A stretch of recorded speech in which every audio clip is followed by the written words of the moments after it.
Entering the 2020s, the assumption was made that the Ohio State Buckeyes would continue their reign over the Big Ten Conference. They had a level of athleticism and talent that was foreign to most Big Ten teams. They had ruled the conference with an iron fist for so long, with only Penn State, Michigan State, and Wisconsin occasionally interrupting Ohio State's flow of dominance, that it was a foreign concept in and of itself for another team to take the reins of dominance from Ohio State and use it for their own purposes. And looking at it from the Big Ten West point of view, it was assumed that Wisconsin was going to be the program coming out of the West to challenge Ohio State more often than not. Because at the time we thought they had the best coach, and they had the best talent, and they were the most consistent program in terms of dominance from a West Division standpoint, like Ohio State was in the East. But things change, and predicting the long-term future is essentially betting against God. And now this matchup, Iowa and Michigan, will have occurred twice in the past 3 seasons. Once in 2021, and again in 2023.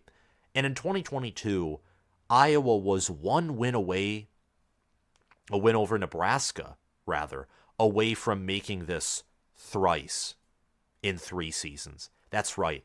One win over a Nebraska team with a losing record in 2022, and Michigan and Iowa would have also matched up in Indianapolis in 2022. The Wolverines have won the East and beaten Ohio State 3 times, and they are now the more physical program than Ohio State. They are the deeper program than Ohio State. They are better coached than Ohio State, and they are catching up in terms of athleticism to Ohio State. They are one of the best developmental programs in the country. And you could argue the same for Iowa. Offensively, they are very inept. But their special teams unit, coached by LeVar Woods, is one of the best in the country, and their defense, coached by Phil Parker, is also one of the best. And when you take into account that Iowa is exclusively made up of 3 stars, Michigan has a lot of 3 stars and 4 stars, they're more talented than Iowa, and you factor the talent disparity in, you gain a lot of respect for what Kirk Ferentz and his staff has done at Iowa in the same way that you would respect Jim Harbaugh and what his staff has done for Michigan. This could be Michigan's 3rd consecutive Big Ten championship and college football playoff appearance. But with how many one-loss or undefeated conference championship contenders are left, if Iowa is to pull off an upset, they would win the Big Ten for the first time since 2004, appear in a New Year's Six Bowl for the first time since 2015, and Michigan would probably be knocked out of the college football playoff conversation, suffering one of the worst losses possible in championship week. Welcome back, fellow football fanatics. It's your host, College Football with Sam, and Michigan made it to Indy. Out of all the incorrect predictions I have made this season, I was dead right about the hierarchy in the Big Ten East. Michigan 1, Ohio State 2, Penn State 3. And all of these teams are great teams. They are near elite teams. I'd say Ohio State is even an elite team. But Michigan proved to be the best of the best. In the case of Iowa, I was wrong. I thought that Luke Fickell would take what Paul Chryst had left him and use some incoming transfers and a revolutionary elite staff to bring the Badgers back to Indy. Well, that didn't work out. And it was the more consistent program, rather than the program with the highest ceiling, who's representing the Big Ten West in Indianapolis. For Kirk Ferentz, his son Brian Ferentz will no longer be the offensive coordinator after this season, so I expect this team to play their hearts out. They've been winning in spite of their injuries, and their defense, much like Michigan's, is great. So I cannot wait to see a Big Ten battle in Indianapolis. Please subscribe to the channel and click the notification bell so that you can get notified when I release more college football and Big Ten football content. I'm also going to be previewing the Pac-12 championship game today, and I'll have my friend Marcus Maselli on a live show talking about the championship games, college football playoff, and previewing the ACC championship game, as that's his area of expertise, tonight at 7 p.m. Eastern Standard Time. And I will try and get to the SEC and also Big 12 championship games, although those videos might be shorter than this one in the Pac-12 championship game. Like the video as well. Comment your analysis, preview, prediction, and thoughts down in the comment section below. You likely see something that I don't see. So I would love to hear your insights on Michigan versus Iowa. And finally, if you want to support the channel but gain some insider access to bonus content, you can check out my Patreon page via the link in the description or the link in the pinned comment. There have been some hiccups with Patreon content.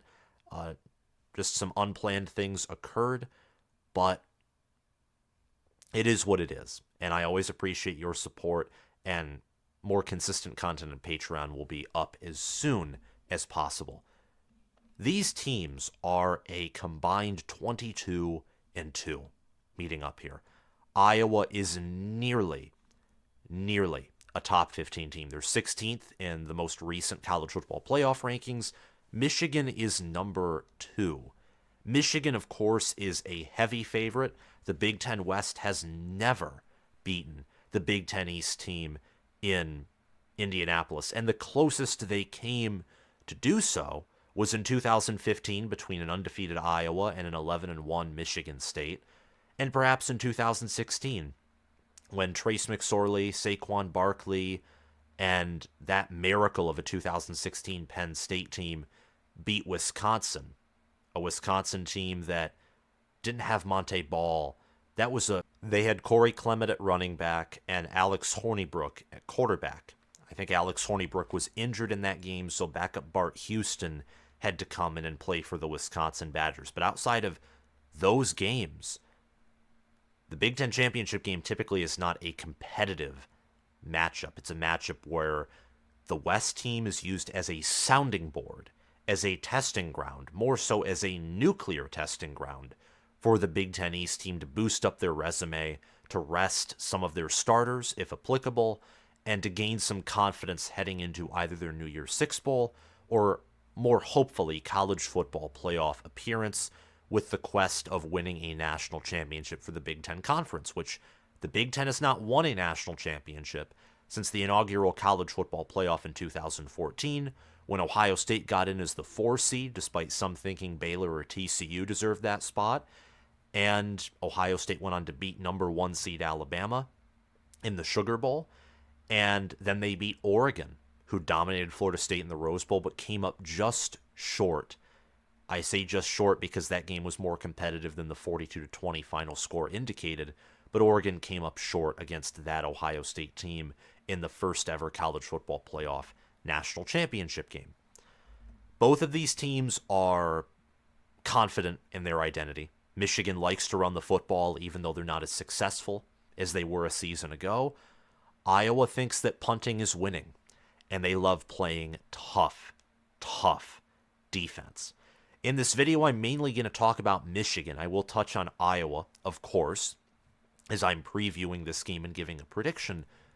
But Michigan's the main focus here, because this will be Michigan's, if they win, and potentially even if they lose, third crack at the college football playoff. Getting blown out by Georgia in the Orange Bowl in 2021 and being humiliated by TCU in 2022. A team that Michigan should have blown out, but instead TCU found a way to win. Great staff that year and a very experienced TCU team, and Michigan came up short. 51-45 short, to be precise, against TCU, who then proceeded to get whipped by Georgia 65-7 in the 2022 college football playoff national championship game.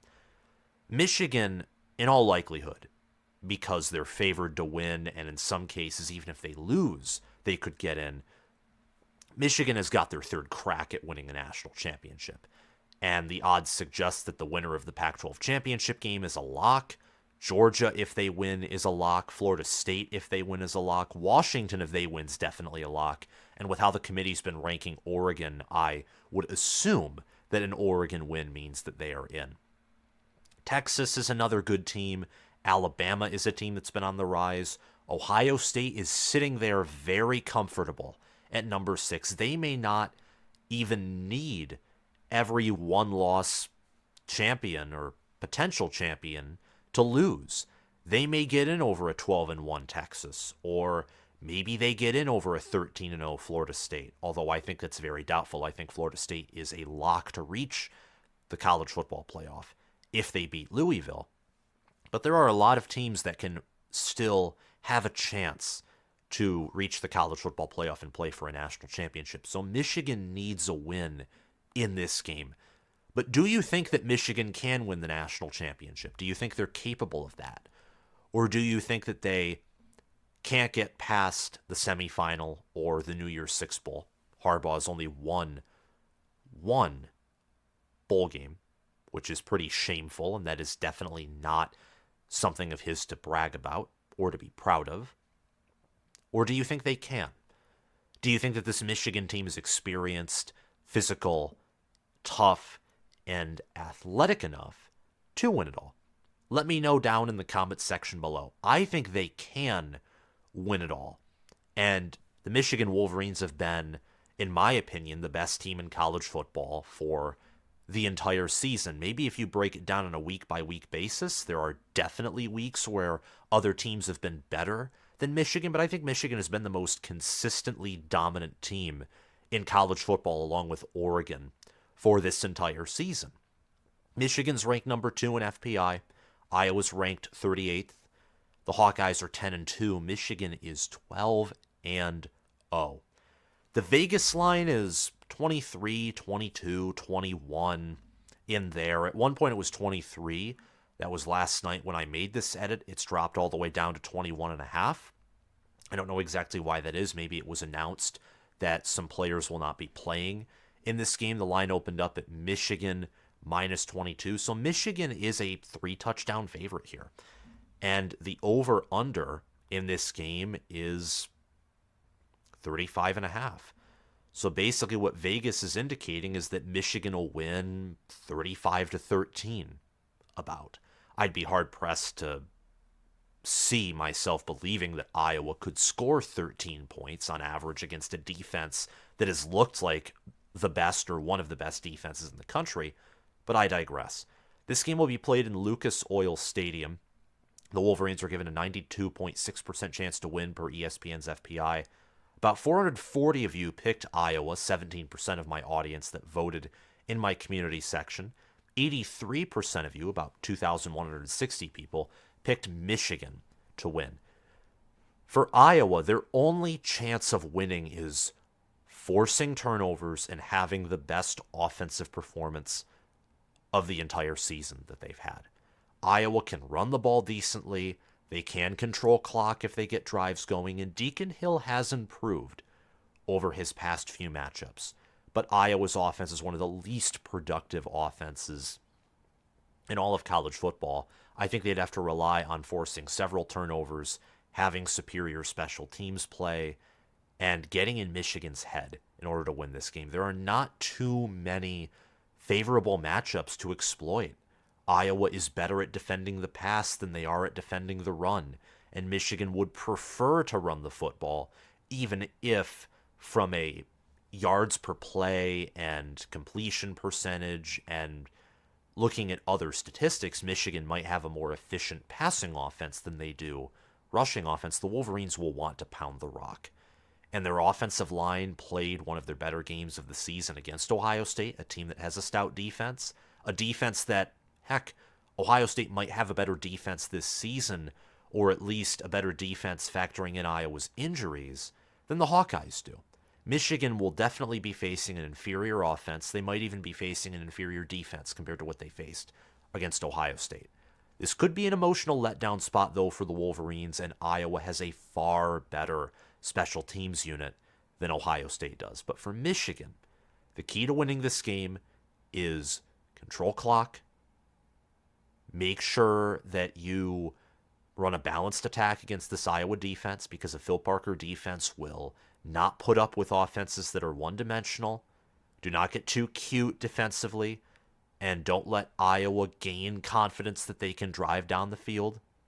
So in that regard, I would say be aggressive defensively, pressure Deacon Hill, because I don't think that Iowa can make those clutch throws under pressure or power forward in the run game against bear formation or a blitz designed to shut down the run to consistently drive down the field even if you are trying hard. If Michigan tries hard on defense and they're aggressive, I think they can force several 3-and-outs. I think they can do to Iowa what Penn State did to them. And with Michigan having a far superior offense, that could become very ugly rather quickly. But Michigan's goal here isn't just to win. Winning 100-0 would be very nice, but it wouldn't be worth it at the sacrifice of injuries, potentially, for quarterback, wide receiver, offensive line, running back. Iowa's a physical team. Iowa is a team that, because they tackle hard, they hit hard, and they play to win, even if it doesn't seem like they do. They think they're playing to win. They can injure you. Remember that game against Penn State in 2021 when Penn State players were dropping like flies because even though Penn State had more talent and Penn State was schematically better, at least offensively, Iowa was just that much tougher of a team, so they bullied Penn State off the field with all of those injuries. And against Michigan in 21, in 22 when they matched up in the regular season, Iowa was able to test Michigan at times in terms of forcing Michigan to punt and get them off the field, or forcing some turnovers, or in 2022 nearly having somewhat of a potential comeback that was stopped due to Spencer Petras throwing a short pass. Michigan loves to play soft zone, soft coverage. They like to play a bend but don't break defense in the same way that Ohio State does. The difference is I think Michigan's better at making adjustments, and Michigan has a better defensive line, so their bend but don't break can be quickly switched into an aggressive, pursuing defense that forces you to get off the field quickly. But Iowa's often taken advantage of Michigan's soft zone with their tight ends. They don't have healthy tight ends in this game. They have Addison Ostrenga, but Eric All, who still leads the team in receiving yards, has been injured for 5 or 6 games, and Luke Lachey was injured even earlier for the Hawkeyes. So Michigan wants to stay healthy. They do not want to become Iowa, where they are injured and down several of their best players. You don't want J.J. McCarthy to get hurt. You do not want Blake Corum to get hurt. He leads the nation in rushing touchdowns with 22. And in this game, he will likely break 1,000 rushing yards. He has 976 rushing yards. You don't want to have Roman Wilson get hurt. If he is still a little dinged up, you probably want to sit him or use him lightly because you can frankly beat Iowa, in my mind, without Roman Wilson. With Will Johnson, I would say rest him. I don't think Iowa has anyone that could match up with your 3-deep cornerback room. I don't. Iowa has struggled at wide receiver. They've struggled at tight end. For Michigan, don't play it so safe where you give Iowa confidence that they're in this game, but don't be hell-bent on winning 70-0. Don't do it. And even if Michigan isn't dedicated to blowing out Iowa, they still could. Michigan is one of the best teams in the country. I think this is the best Michigan team since 1997. I know Mike Valenti, I say this because I listen to him often, thinks that this team isn't as good as last year's team, but I think that is a product of the clock rule. So Michigan uses more clock, therefore they have less drives, they have less scoring opportunities. And Michigan has played an Ohio State team and a Penn State team that have better defenses than they did last year. So Michigan's offense isn't scoring as many points per game as they did last year, but you watch Michigan's offense play, and they are more efficient. And you watch Michigan's defense play, and they are a lot better at getting people off the field quickly and of keeping opponents out of the red zone compared to last season. Ohio State, whether we like to believe it or not, still has one of the better offenses in the country. It's not an elite offense, but it has a high ceiling, and I'd say it's a top 15, top 10 offense right now. Ohio State's is nationally. It's not top 5. It's certainly not number 1, but top 15, top 10. I'd say top 10 more so with their talent is impressive. So I believe in this Michigan team. I do.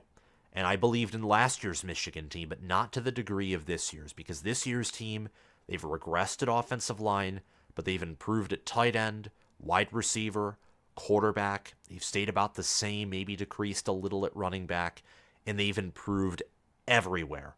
And I'm not kidding you when I say that, literally everywhere on the defensive front. and special teams is better than advertised. This Michigan team is a heavy favorite, and understandably so. Iowa does have some advantages. They're defensively stout, they're well coached, they're very old school. They're not the most modern team in the country by any stretch of the imagination, but Michigan is the more modern team compared to Iowa. Michigan recruits better. I think they develop better.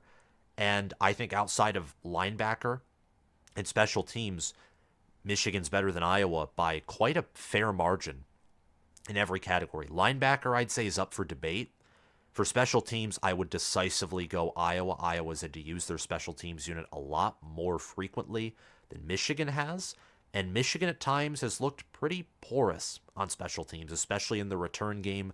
Players constantly running into their returner, Jake Thaw, or Michigan has at times muffed punts or muffed kickoffs. Michigan special teams unit, I think, is their worst, or one of their worst, in the Jim Harbaugh era. Certainly their worst over the past 3 seasons.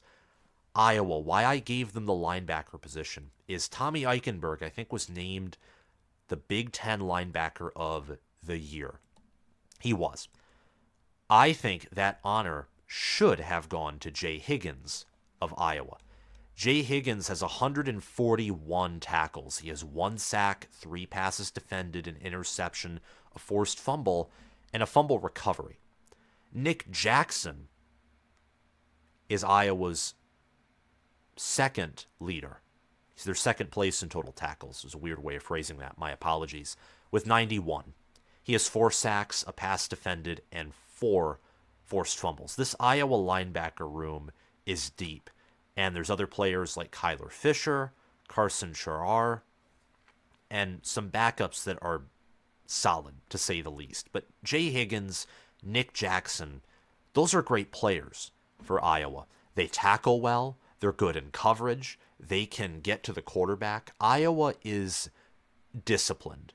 They're extremely disciplined defensively. And at defensive line and defensive back, they suffered a suspension on the defensive line. I forget the name of the player, my apologies. And Cooper DeJean is sadly out for the season due to injury. But their defense is still one of the best in the country. They're number 1 in opponent points per play, Iowa is. And I think now they're number 1 in opponent yards per point as well. It's extremely tough to drive on Iowa and their defense. And Iowa's defense is on the field for most of the game against opponents. Iowa's offense, I'd be genuinely shocked. Yeah, they don't have more than 30 minutes of possession. They only have 28 minutes and 56 seconds of possession per game on average. On average, their offense is on the field less than their defense is. And in games against Penn State, for example, where Iowa got shut out in a 0-31 loss, Iowa's defense was on the field for 45 minutes and 27 seconds. This defense is tough. Iowa's defense in total this season has registered 22 sacks and 823 total tackles. They have 47 passes defended, 10 interceptions, and 8 forced fumbles. This is a stout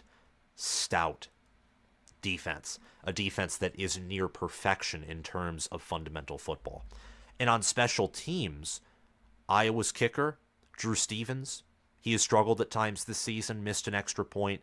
He's only making 69.2% of his field goals. Torrey Taylor is still an elite punter, and Drew Stevens was great for most of this season. Against Illinois and against Nebraska, though, there were some blocked field goals. And I don't know exactly what's up with Drew Stevens, but Marshall Meter, if he's going to be the starting place kicker in this game, I'm confident he will do well, as he had a field goal attempt of 38 yards that he knocked down the middle to beat Nebraska last week to win the Heroes Trophy, which helped move Iowa on to 10-2. And even if they lost that game, Iowa had clinched the Big Ten West Division by beating Illinois the week prior in Week 12. For Michigan, they have the better staff. Jim Harbaugh will be back on the sidelines after Sharon Moore took over for games against Penn State, Maryland, and Ohio State. So Harbaugh will be back on the sidelines coaching in this game. That's a boost for Michigan. I think his suspension had a greater effect on the team, and more specifically J.J. McCarthy, than I expected. But I stood by the video that I released before the Penn State game saying that it wasn't an excuse. His suspension, his absence from the sidelines for one day during the games that Michigan was playing was not an excuse for Michigan to lose, and that Michigan had no business losing to any of the teams they had to face, whether it was Penn State, Maryland, or Ohio State. And I was correct in that. In a sense, shockingly enough, given how close the Penn State, Maryland, and Ohio State games were by the final score. But I expect that Harbaugh returning will help this team improve, at least by a little bit. Michigan obviously has the better quarterback play. The Wolverines average a 174.3 passer rating. Iowa, meanwhile, averages a 95.9 passer rating. J.J. McCarthy has 2,483 passing yards. He completes 74.3% of his passes. He has 19 passing touchdowns, 4 interceptions, a 176.8 passer rating. J.J. McCarthy is third in quarterback efficiency with a 90.8 QBR.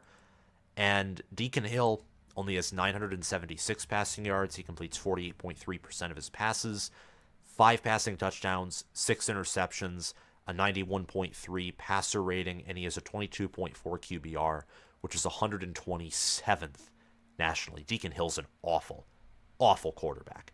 Michigan has a decisive advantage at staff, quarterback, I think at tight end and wide receiver. They have a decisive advantage, and I will just show that by the fact that Iowa only has 1,481 receiving yards, and their leading receiver, Eric All, has been injured for 5 or 6 weeks, and Iowa only has 9 receiving touchdowns. Roman Wilson, meanwhile, has more receiving touchdowns than all of Iowa's receivers combined, with 11, and Michigan has 2,697 receiving yards, averaging 12.8 yards per reception. Iowa only averages 10.4 yards per reception. Roman Wilson, Cornelius Johnson, and Colston Loveland have over 500 receiving yards each.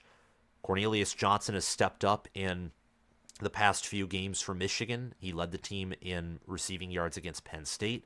Colston Loveland led the team in receiving yards against Ohio State, where he was a constant mismatch.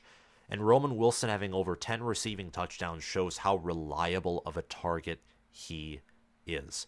Where these teams are close on offense is the ground game.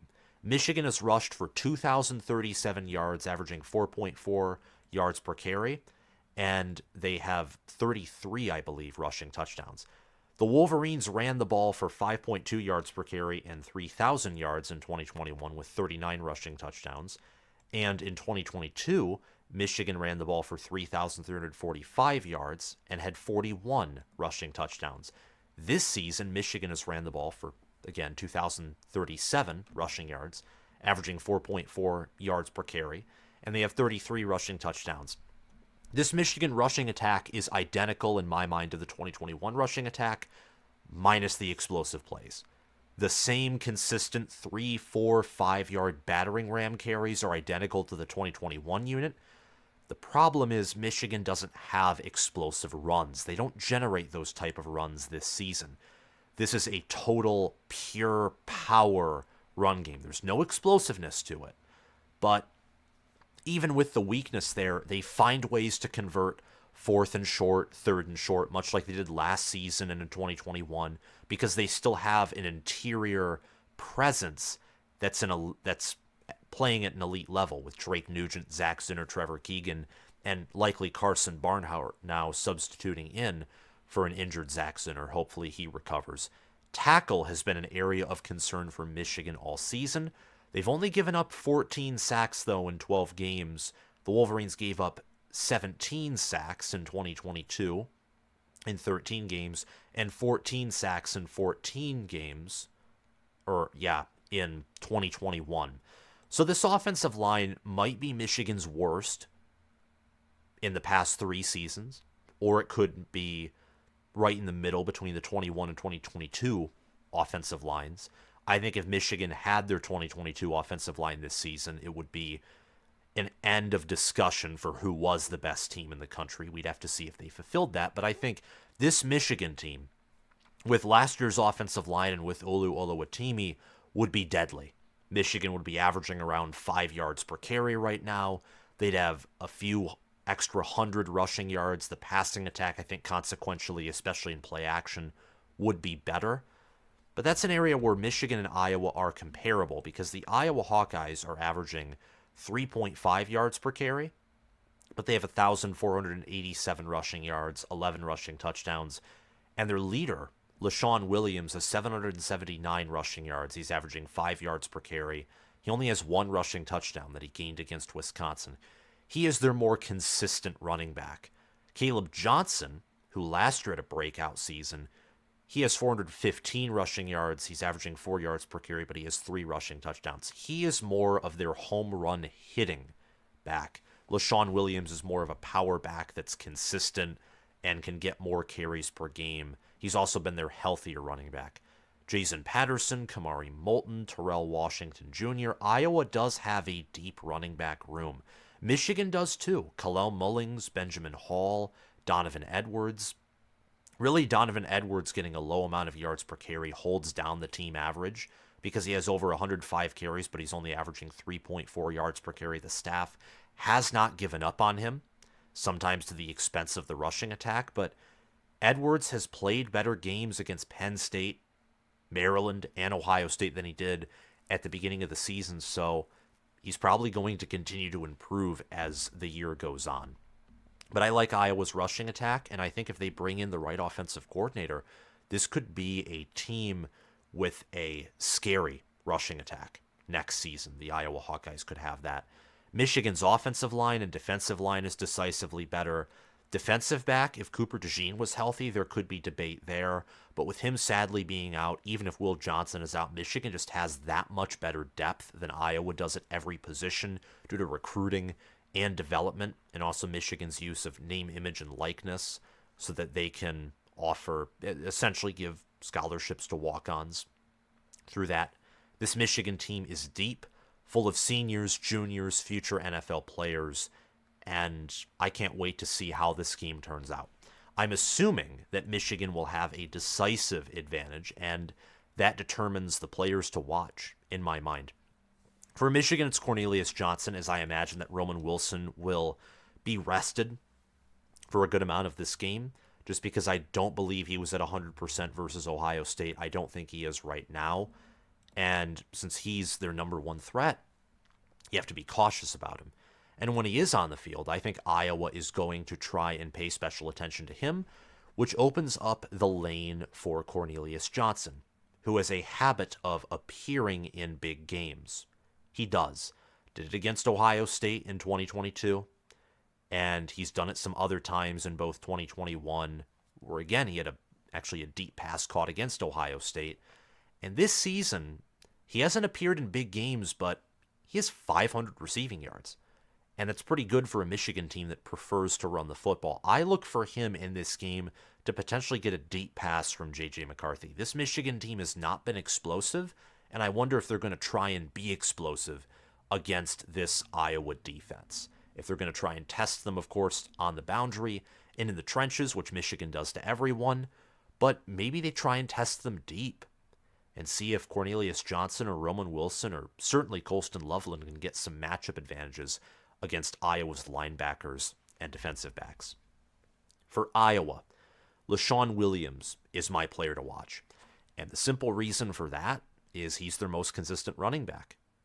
And if Iowa's offensive line can play a great game and Iowa can stubbornly run the football, rest their defense, get close to the red zone and kick a few field goals or maybe score a touchdown along with their defense getting some turnovers, this could be a game. But the offense has to do something if Iowa wants to win, and their most likely outlet for scoring points is going to be their most consistent player. And that's LaShawn Williams, who stepped up at the beginning of the season after Patterson and Caleb Johnson went down with injury, basically won Iowa that game over Wisconsin on the road, which helped propel them into the leading spot for being the Big Ten West champions. And now here Iowa is. So those are my two main players to watch. I would also look out for, not Cornelius Johnson, Roman Wilson. Colston Loveland is who I meant to say, offensively for Michigan. Iowa is fundamental, they're sound, they're physical. What they are not outside of secondary is quick. So Donovan Edwards or Blake Corum, I don't expect J.J. McCarthy to be doing much scrambling. The staff has tried to use his rushing attack less. I'd look out for Edwards and Corum to maybe rip off a big run as well. And for Iowa, Caleb Johnson can potentially rip off a big run. Addison Ostrenga, their now starting tight end, has 2 receiving touchdowns, 128 receiving yards on 22 receptions. He is second in the team in receptions, only behind Nico Reganey. Ostrenga only averages 5.8 yards per reception. Reganey only averages 8.7. I'd look out for Ostrenga to maybe convert some short downs for Iowa, maybe a 3rd and short, 3rd and medium, 2nd and short, 2nd and medium. And Caleb Brown has over 100 receiving yards, 1 receiving touchdown on 14 receptions. He played for Ohio State for a season, and in the month of November, that's where he has all of his receiving yards. All 142 of his receiving yards and his lone receiving touchdown came in November against Northwestern, Rutgers, Illinois, and Nebraska. So he is coming on and he's improving. He's a sophomore, 5'10", 197 pounds. He's easily Iowa's best receiver, or at least the receiver with the highest potential. So also look out for him. Defensively, look out for Sebastian Castro, who right now leads the team in interceptions with 3, and also is second in the team in passes defended with 7. He also has 52 total tackles, 1 forced fumble, and he returned 1 of his interceptions for 6, the only Iowa pick 6 of the season. My pick for this game, and I don't know if it's too extreme, but Michigan 45, Iowa 3. Michigan will run away with this matchup. They'll rush for over 200 yards. I think McCarthy will rest after the 3rd quarter. And the only way Iowa can keep this close is if Michigan gives it to them. Really.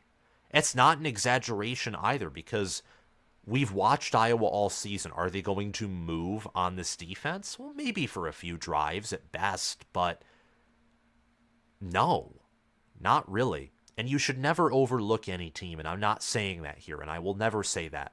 But Iowa's chances to win this game with matchups, with talent, with injuries, and the fact that Michigan, frankly, actually has more to play for.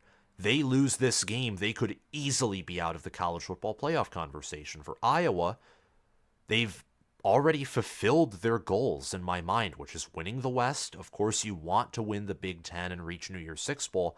I don't know if that is in Kirk Ferentz's mind, because they haven't won the Big Ten in over a decade, really close to 2 decades now.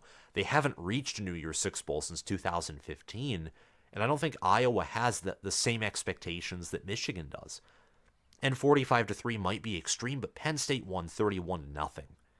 And this Michigan defense, I think, is more consistent than Penn State's defense. It does not have the same upside in pass rush. They don't have the same ability to force turnovers, but I think they have a higher upside in, I'd say, coverage, and I'd say tackling. I think they're better, and I think Michigan's deeper than Penn State on defense. And they're better in every way compared to Penn State offensively. I think that Michigan would be able to get big plays against Iowa after wearing them down. I think Michigan will have greater success rushing the ball on Iowa than Penn State did. And all of these things come together, and I think a game that resembles 2021 in a lot of ways, except it will be more consistent for Michigan. In 2021, Michigan came out, they jumped out to an early 14-0 lead, and then the game was essentially dead even until the 3rd quarter when Michigan eventually wore them down. I think this game will be similar in terms of final score. Michigan won that game 42-3. I think Michigan will win this game 45-3. I think that Michigan will score most of these points in the initial half or the initial 3 quarters. I think it'll take longer than a quarter for them to break Iowa's defense. But then in the 4th quarter, I think that Michigan will go pretty radio silent, and they will rest all of their starters, even some of their second stringers, and they will begin to go into full-on business trip mode and want to get out of there, hoist up the Big Ten championship trophy, which will be their 3rd consecutive. And then Michigan will be a lock to reach the college football playoff at 13-0, barring a meteorite hitting Earth. It's the same thing for any team going 13-0. If you go 13-0, If you're a Power 5 school, which the teams who are capable of doing that are Florida State, Washington, Michigan, and Georgia, you're a lock. If all of the undefeated teams win, then the college football playoff will feature, in all likelihood, four. You heard that right. 4 13-0 teams. 4 undefeated teams. Not for the first time, because there were 4 undefeated teams. No, there actually weren't. It would be 4 undefeated teams for the first time in the history of the college football playoff. And how beautiful would that be? 4 undefeated teams with a chance to go 15-0. Not an equal chance for every team, but with a chance for all those teams to go 15-0 in the final year of the 4-team college football playoff. Iowa football is outmatched, and their defense won't be able to hold up. They can keep this close with turnovers and an offensive performance that would be their best of the season. But Michigan's too good. Michigan will wear this team down, and with Harbaugh back, there will be that extra fire, I think. This team was galvanized in a way that they were tough as nails and facing adversity head on in their games against Penn State, Maryland, and Ohio State. But there were some errors in those matchups, and some chalk that all up to Stallions being suspended. I don't necessarily do that because I think that Ohio State matched up better with Michigan this season than they have in the prior 2 seasons, and I said that. Ohio State and Michigan were equal in schematic advantage and mostly equal in terms of physical advantage this season. That wasn't the case for the past 2 years. That's why Ohio State played Michigan closer and had a chance to win the game driving down the field even with a worse quarterback because they had that much better of a defense. And that's really what that is Ohio State had a defense that wasn't going to allow big plays because they were designed to stop big plays. And against Penn State, Michigan turtled and it was the right move. And against Maryland, well, that's the most concerning game. I don't think Michigan is a team that is incapable of dominance without their scouting wizard. I don't think that. Maybe this game will prove me wrong, though, and Michigan certainly has things to clean up, like tackle. And Zach Zinner's injury will hurt. And Will Johnson's injury, that has to be nurtured because he will be needed if Michigan wants to win a national championship. But Jim Harbaugh's back. This will be a big win. He will want to win this game as he'll be back on the sidelines and he will want to hoist up that Big Ten championship game trophy. I would be surprised if Iowa wins, but given how Appalachian State beat my team, given the other times where Michigan has just fallen flat on its face, if I was a Michigan fan, or not if I was a Michigan fan, but being a Michigan fan, part of me wouldn't, I don't know. I still have this feeling of doubt that I don't think will be cleared, potentially ever. Also because I'm a pessimist, but winning a national championship would help. Michigan 45, Iowa 3 is my final score prediction for this game.